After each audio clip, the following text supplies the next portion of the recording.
এই স্বৈরাচারী ফ্যাসিবাদী খুনি হাসিনার সময় শেষ। অনেক হইছে আন্না। বাংলাদেশের মানুষের সাথে অনেক খেলছে আন্না। আপনারা জানেন আমরা গতকালও একটা ভয়ঙ্কর দিন পার করলাম, বিকজ এই আন্দোলনে সর্বোচ্চ রেকর্ড সংখ্যা মৃত্যু গতকালকে হয়েছে 98 জন মেবি। এটা 100 জন ক্রস করছে, বাট হিসাবে 98 জন সর্বোচ্চ মৃত্যু, কিন্তু মানে সরকারের হিসাবে, বিকজ বিগত 15 তারিখের পর থেকে কিন্তু একদিনে এত মানুষ মারা যায় নাই। এই খুনি হাসিনার প্ল্যান ছিল যে মানুষকে মারবে আন্দোলন থেকে সরিয়ে দেওয়ার জন্য, যেন মানুষ আন্দোলনে না আসে, এটা তার প্ল্যান ছিল। কিন্তু না, সারা বাংলাদেশে মানুষ প্রতিরোধ গড়ে তুলছে। শুধু যে আমাদের ছাত্র শিক্ষার্থী সাধারণ জনগণ মারা গেছে তা না, এটাতে 50-50 অংশগ্রহণ করছে মৃত্যুর সারিতে ছাত্রলীগ, যুবলীগ, পুলিশ। এটাই হচ্ছে আমাদের সবথেকে বড় সার্থকতা, যে আমরা ঘুরে দাঁড়াইতে সফল হয়েছি।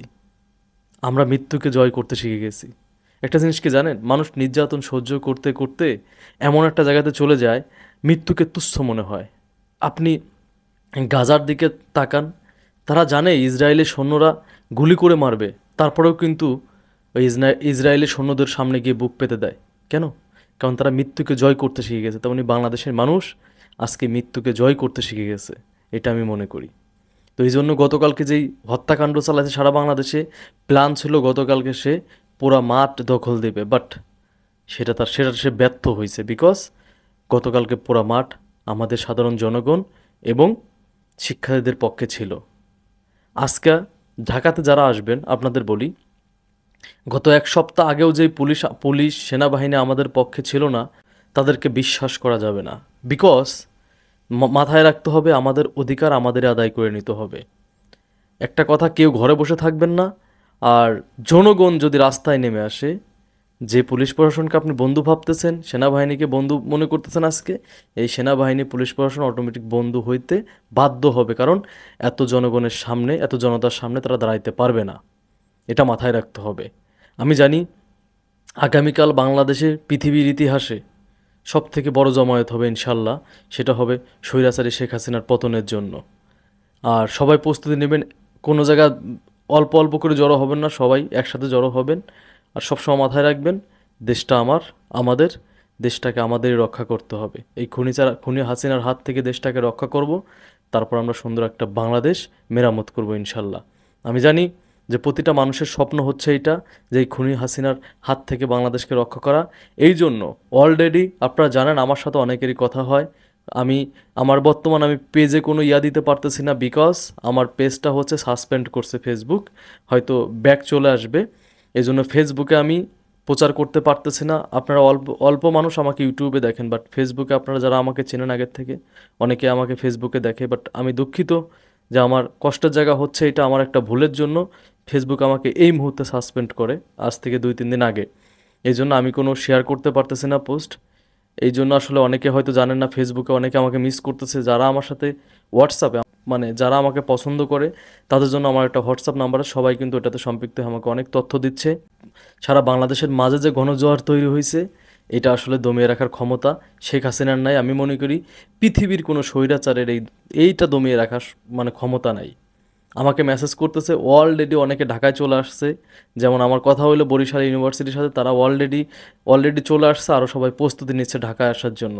আমি জানি এই গণজোয়ার কোনোভাবেই ঠেকাইতে পারবে না, বিকজ ঢাকার আশেপাশে যেই মানে পুলিশ ফাঁড়ি টাড়ি থানা টানা আছে, এরা এরা আসবে না, এরা এগিয়ে আসবে না, কারণ তারা জানে তারাই নিরাপত্তাহীনতায় ভুগতেছে।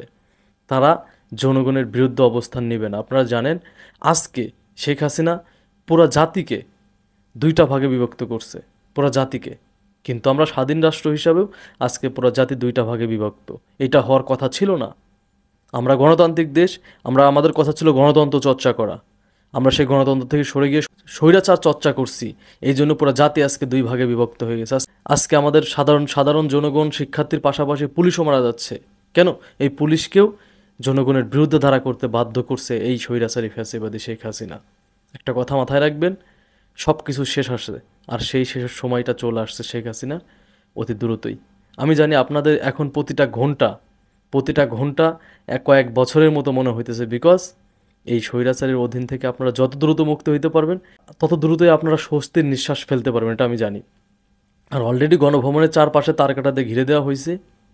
একটা জিনিস খেয়াল রাখবেন, যারা আমার ভিডিও দেখবেন বাংলাদেশ থেকে, সবাই একটা জিনিস খেয়াল রাখবেন, হয়তো তার কাটায় বিদ্যুৎ সংযোগ দিতে পারে, এটা খেয়াল রাখবেন। কারণ শেখ হাসিনার কি বলছে, আপনারা বলতাম না যে শেখ হাসিনা মরণ কামড় দেবে, প্রতিটা স্বৈরাচার ক্ষমতার থেকে যাওয়ার আগে মরণ কামড় দেয়। গতকালকে ছিল শেখ হাসিনার সেই দিন, গতকালকেও শেখ হাসিনা ব্যর্থ হয়েছে। আমি জানি আজকেও শেখ হাসিনা সফল হইতে পারবে না, কারণ এই গণজোয়ার শেখ হাসিনার পক্ষে থামিয়ে রাখা সম্ভব না। এই গণজোয়ার তাদের বিজয় ছিনিয়ে আনবে ইনশাল্লাহ। কারণ মানুষ, আজকে বাংলার মানুষ মৃত্যুকে তুচ্ছ করতে শিখে গেছে। একটা ভাই মৃত্যুর আগে বলে গেছে, আপনারা কেউ থেমে যাবেন না, বলছে না? আজকে 5 থেকে 10 বছরের বাচ্চারা মাঠে চলে আসছে, তারা বলছে আমি মরতে প্রস্তুত। এটাই হচ্ছে আমাদের সব থেকে বড় পাওয়া, এটাই হচ্ছে আমাদের সব থেকে বড় অর্জন। আর এটাই হচ্ছে এই জেনারেশনের মাঝে এই শেখ হাসিনার প্রতি ঘৃণার প্রতিফলন। একটা জিনিস মাথায় রাখবেন, অত্যাচার নির্যাতন এটা শেষ আছে, সেই শেষের সময়টা চলে আসছে। শেখ হাসিনার অনেক করছে, আর না, হাজার হাজার মানুষের জীবন নিছে।